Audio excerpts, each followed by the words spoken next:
চোখের জলে বাদ মানে না, বুক ভেঙে যায় চিরে।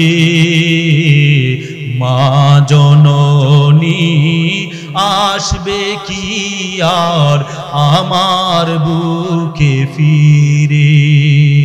মা জননী আসবে কি আর এই বুকেতে ফিরে। জনম জনম থাকতে পারি সব কিছুকে ভুলে,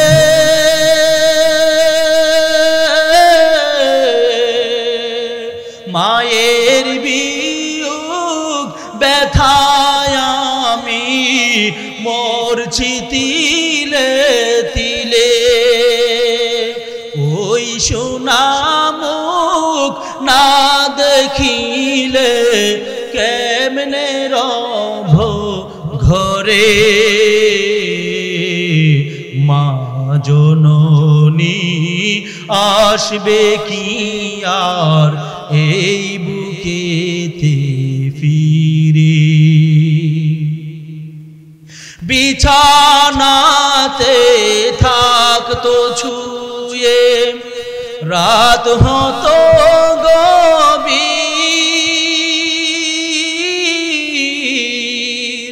ঘুম আসে না মায়ের চোখে নীরব নিথর নীর।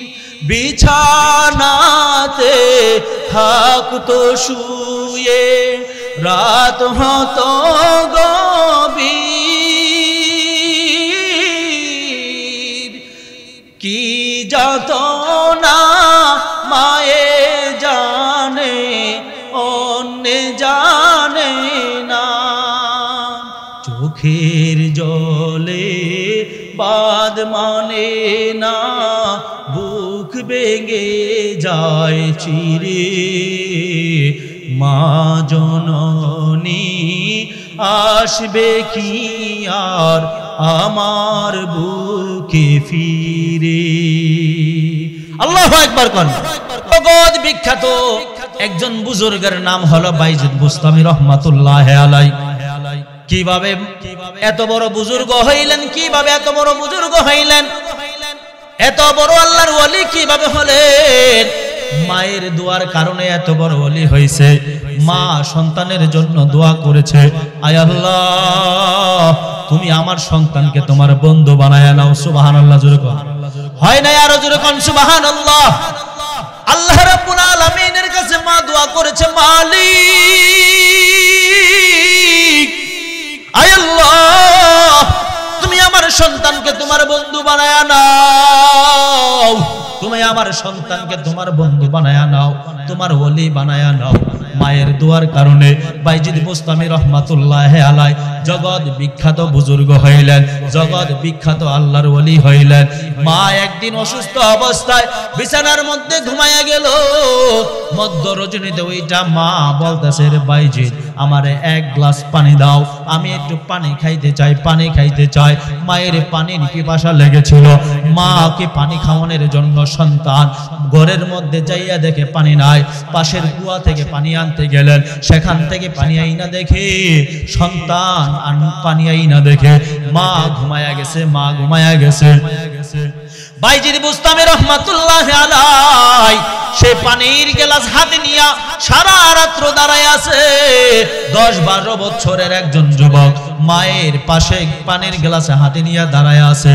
মা যখন ফজরের আজান তার কানের মধ্যে আসলো, মুয়াজ্জিন যখন আজান দেয়, আসসালাতু খায়রুম মিনান নাওম, যখন মুয়াজ্জিন আজান দিল, আজানের শব্দ যখন মায়ের কানের মধ্যে আইসা লাগে, মা সঙ্গে সঙ্গে ঘুম ভেঙে যায়।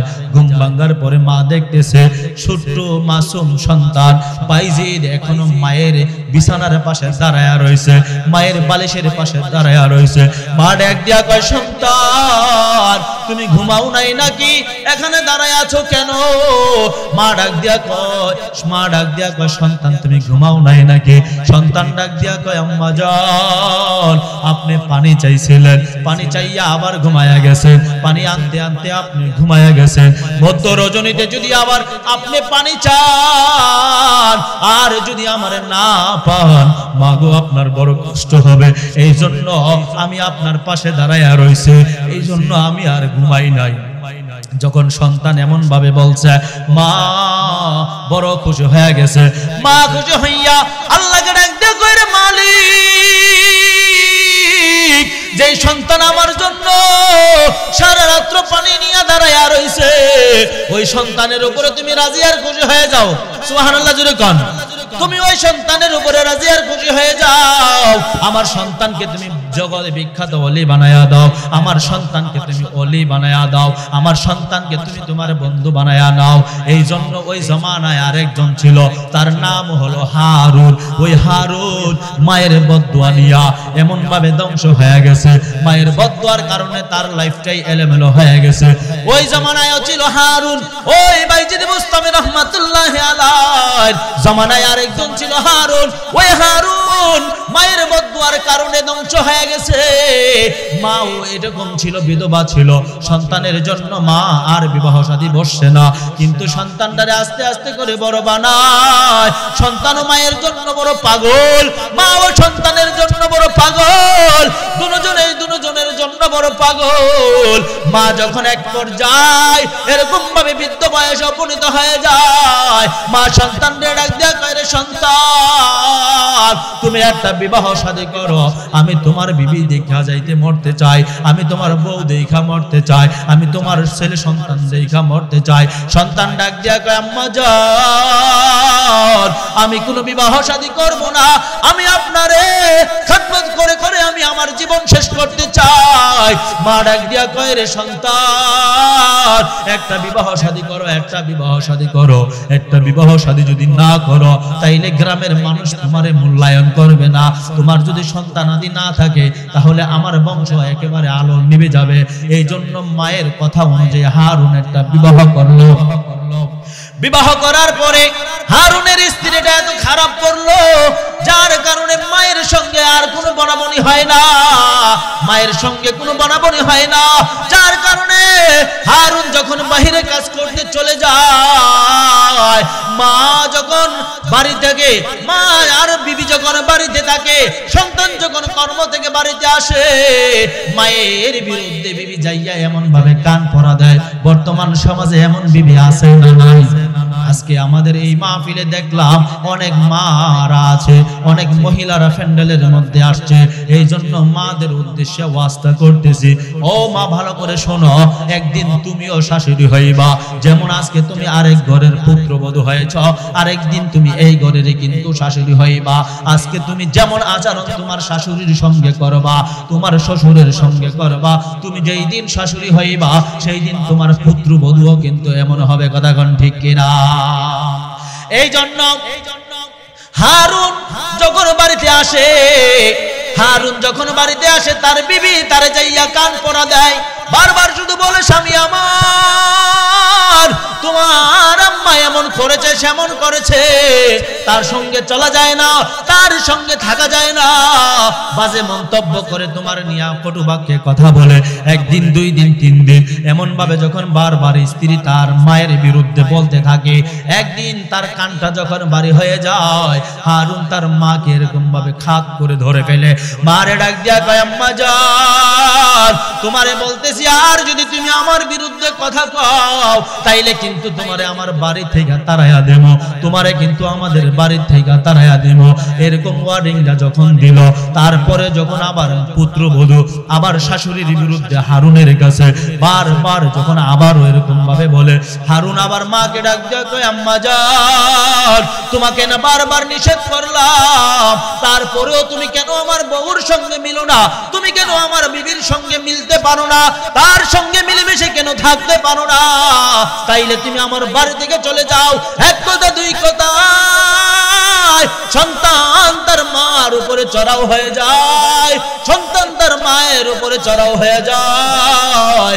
এক কথায় দুই কথায় মাকে যেরকম ভাবে আক্রমণ করার জন্য যায়, মা চোখের পানিটি ফলায় আর ডাক দেয়া কয়, সন্তান আজকে তুমি তোমার বিবির কথায় আমার উপরে এত খারাপ আচরণ করতেছো, সন্তান রে তোমার জন্য মা এত কষ্ট করলো, তোমার কি হয়ে গেল, কি হয়ে গেল? হারুন ডাক দিয়া কয়, আম্মা জান আমি আর এত কিছু শুনতে চাই না, তুমি আমার বাড়ি থেকে বের হবা কি হবা না সেটা বলো। সন্তান এক পর্যায়ে মাকে জোর কইরা বাড়ি থেকে তাড়াইতে চায়, মা যখন যাইতে চায় না, সন্তান মায়ের গালের মধ্যে এমন জোরে একটা থাপ্পড় লাগাইয়া দেয়, মা চোখের পানিটি ফলায় আর আসমানের দিকে তাকায়। আসমানের দিকে তাকাইয়া মা মালিককে ডাক দেয়, কয় রে মালিক, এই দিনটা দেখার জন্যই কি আমি আমার সন্তান প্রসব করেছিলাম, এই দিনটা দেখার জন্যই কি আমি আমার সন্তানকে গর্ভে ধারণ করেছিলাম। ও আল্লাহ তুমি আমার সন্তানকে সঠিক বুঝদান করো। এমন ভাবেও যখন করে তারপরেও মা যখন গর্তে বের হয় না, সন্তান এক পর্যায়ে চড়াও হইয়া মায়ের এমন জোরে বুক পাতালে একটা লাত্তি মারে, মা অচেতন হইয়া জমিনে পড়ে যায়। মা যখন সন্তানের এরকম ভাবে আঘাত খাইয়া অচেতন হইয়া পড়ে যায়, এমন ভাবে স্বামী আর স্ত্রী দুইজনে মিল্লা মারে বস্তা বন্দি কইরা জঙ্গলার মধ্যে ফালাইয়া দেয়। এরকম ভাবে জঙ্গলায় যখন ফালাইয়া আসে, মা সেখান থেকে আর আসতে পারে না, বৃদ্ধা মা সেখান থেকে আর আসতে পারে না। মা যখন ইন্তেকাল করে, হারুনের অধঃপতন শুরু হয়ে গেছে। তাই সে যে হাত দিয়া তার মারে আক্রমণ করেছিল, ওই হাতটা আস্তে আস্তে পচন ধরা শুরু হয়ে গেছে। ডাক্তারের কাছে গেল, ডাক্তার ডাক দিয়া কয়, তোমার যেই রোগ এই রোগ কোনোদিন ভালো হবে না, তোমার হাত কাইটা ফালাইয়া দিতে হবে। হারুন মনে মনে চিন্তা করতে লাগলো, হায় রে এই হাত তো এমনিতে পচে নাই, আমার মা আমার উপরে বড় নারাজ হয়েছে, এই জন্য আমার হাতটা পচে গেছে, আমার বুঝতে বাকি নাই। এই দিক দিয়ে সে যে স্ত্রীর জন্য মায়ের উপরে আক্রমণ করেছে, ওই স্ত্রী আবার তাকে ছাইরা চলে গেছে, তারে তালাক দিয়া চলে গেছে, একা হয়ে গেল। হারুন একা হয়ে গেল। কিছুদিন পরে তার ওই পাওটাও আবার পছন্দ ধরেছে। পাওটা যখন পছন্দ ধরেছে, গ্রামের মানুষ এমন ভাবে তারে যাইয়া ধরলো, এ হারুন আমাদের গ্রাম থেকে তুমি বের হয়ে যাও, আমরা তোমাকে আর আমাদের গ্রামে রাখতে চাই না, আমরা তোমার আর আমাদের গ্রামে রাখবো না, যাও যাও বের হয়ে যাও, আমাদের গ্রাম থেকে বের হয়ে যাও।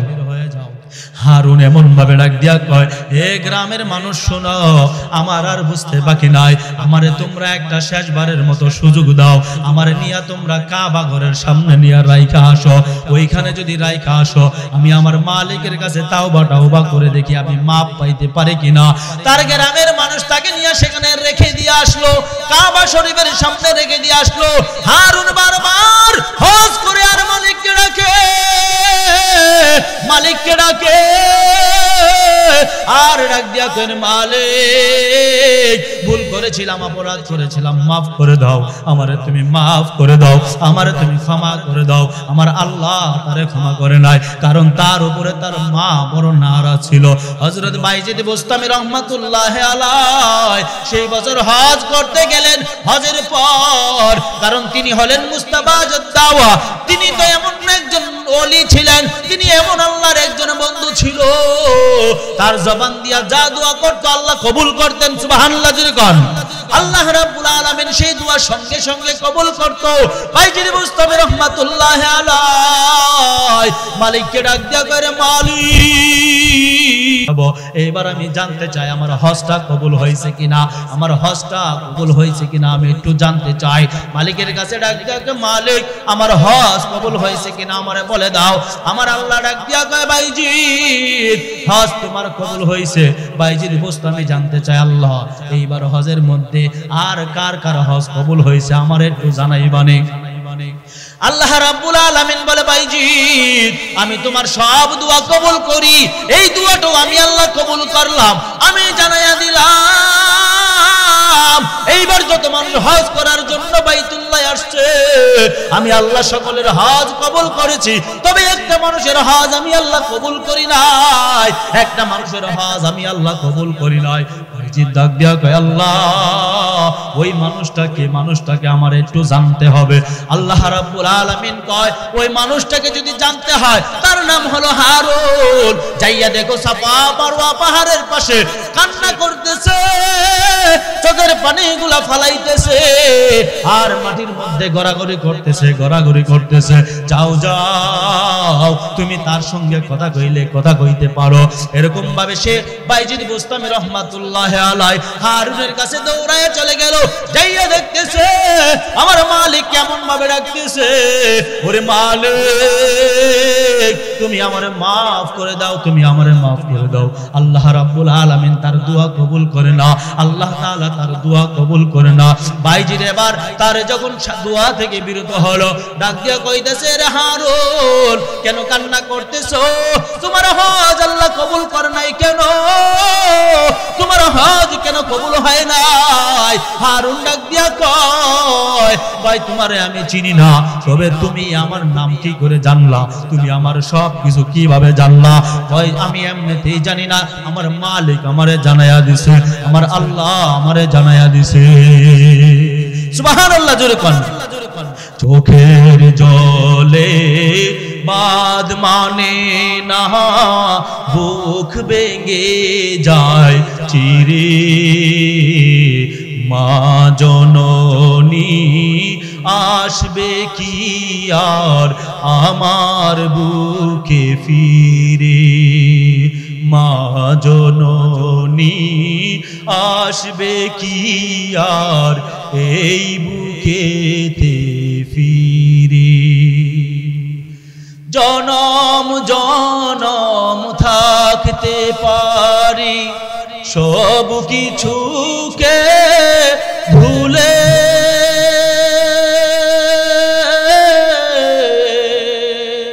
মায়ের বিয়োগ ব্যথায় আমি মরছি তিলে তিলে,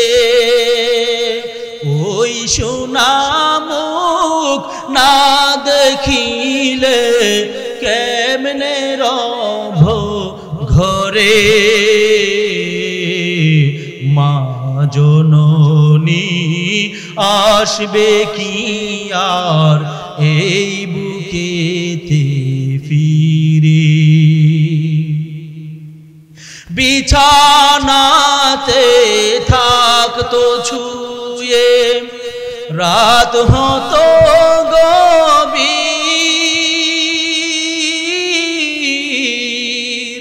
ঘুম আসে না মায়ের চোখে নীরব নিথর নীর, বিছানাতে থাকতো শুয়ে রাত হতো গভীর, কি যাতনা মায়ে জানে অন্যে জানে না। চোখের জলে বাদ মানে না, বুক ভেঙে যায় চিরে, মা জননী আসবে কি আর আমার বুকে ফিরে। আল্লাহু আকবার কোন। বাইজিদ বুস্তামি রহমাতুল্লাহি আলাইহি ঘটনাটা শেষ করি আপনাদেরকে দোয়া করে দিব, অল্প একটু সময় আর কথা বলবো। বাইজিদ বুস্তামি রহমাতুল্লাহি আলাইহি হারুনকে ডাক দিয়া কয় হারুন আমি তোমার সব কিছু জানলাম, আল্লাহ তাআলা আমারে সব কিছু জানায়া দিছে। হারুন ডাক দিয়া কয় বাইজিদ তুমি কিভাবে জানলা? কয় আল্লাহ আমারে জানাইছে। তো ভাই রে লম্বা সময় ধরে আমি হজ করতেছি, আমার আল্লাহ আমার হজ কবুল করছেন। বাইজিদ ডাক দিয়া কয় হারুন আমার আল্লাহ তোমার হজ কবুল করে নাই, কবুল করে নাই। কই কেন কবুল করে নাই জানো নি? কই তোমার এই হাত কোথায় গেল, পাও কোথায় গেল? হারুন ডাক দিয়া কই ভাই আমি আমার মাকে হাত দ্বারা আক্রমণ করেছিলাম, আমি আমার এই পায়ের দ্বারা আমি আমার মাকে আক্রমণ করেছিলাম। আমার আল্লাহ তাআলা আমার এই হাত নিয়ে নিছে, পাও নিয়ে নিছে। আমার মা আমার উপরে বড় অসন্তুষ্ট হয়েছে। মায়ের অসন্তুষ্ট হওয়ার কারণে আমার মা আমার উপর অসন্তুষ্ট হওয়ার কারণে আমার আল্লাহ আমার উপরে নারাজ হয়ে গেছে, আমার আল্লাহ আমার উপরে নারাজ হয়ে গেছে। এই জন্য কত চোখের পানি আমি আমার আল্লাহর দরবারে ফালাইলাম। আমার মালিক আমার দোয়া কবুল করে না, আমার অবস্থাও পরিবর্তন হয় না। নিজের তার কথাবার্তা শোনার পর মালিকের কাছে আবার মুনাজাত দিয়া কয়, ওরে মালিক তুমি তোমার বান্দাটাকে মাফ করে দাও। আমার আল্লাহ ডাক দিয়া কয়, বাইজি তোমার সকল দোয়া আমি আল্লাহ কবুল করলাম। এই নাফরমানের জন্য তুমি দোয়া করবা না, দোয়া করবা না, কারণ আমি আল্লাহ তোমার এই দোয়া কবুল করব না। এই দোয়া কবুল হবে না, কারণ সে তার মাকে এমন কষ্ট দিছে, তার উপরে তার মা এমন ভাবে অসন্তুষ্ট, যার কারণে আমি আল্লাহ তার উপরে অসন্তুষ্ট হয়ে গেছি। মা যদি দোয়া করে সন্তান দুনিয়া তো সুখ শান্তি পায়, সন্তান আখিরাতেও সুখ শান্তি পায়। কথা কোন ঠিক কিনা? এই জন্য সন্তানের যদি খেদমত নিতে হয়, সন্তানকে যদি আপনি বৃদ্ধ হওয়ার পরও সন্তান থেকে যদি আপনার খাবার তো দেয় কে? আল্লাহ, কিন্তু উসিলাকে একটা মাধ্যম থেকে উসিলা তার বাবা তার সন্তান, কিন্তু আল্লাহ তাআলা এই সন্তানের মাধ্যমে আপনাকে কি করবে? বৃদ্ধকালে আপনারে চালাইবে, আপনার সবকিছুর ব্যবস্থাপনা করে দিবে। কারণ আল্লাহ তাআলা একটা মানুষের উসিলায় একটা মানুষের মাধ্যমে আরেকটা মানুষকে চালায়। এই জন্য বাবা আপনার সন্তানকে একটা হাফেজে কোরআন বানাবেন, আপনার সন্তানকে একজন আলেম বানাবেন। একজন আলেম সন্তান যদি হয়, একজন হাফেজে কোরআন যদি হয়, সে পৃথিবীর যত বড় ইঞ্জিনিয়ার হোক, সে পৃথিবীর যত বড় মাস্টার হোক, যত বড় এরকম ভাবে অফিসার হোক, জজ ব্যারিস্টার হোক, সে তার মা আর বাবার সঙ্গে খারাপ আচরণ করবে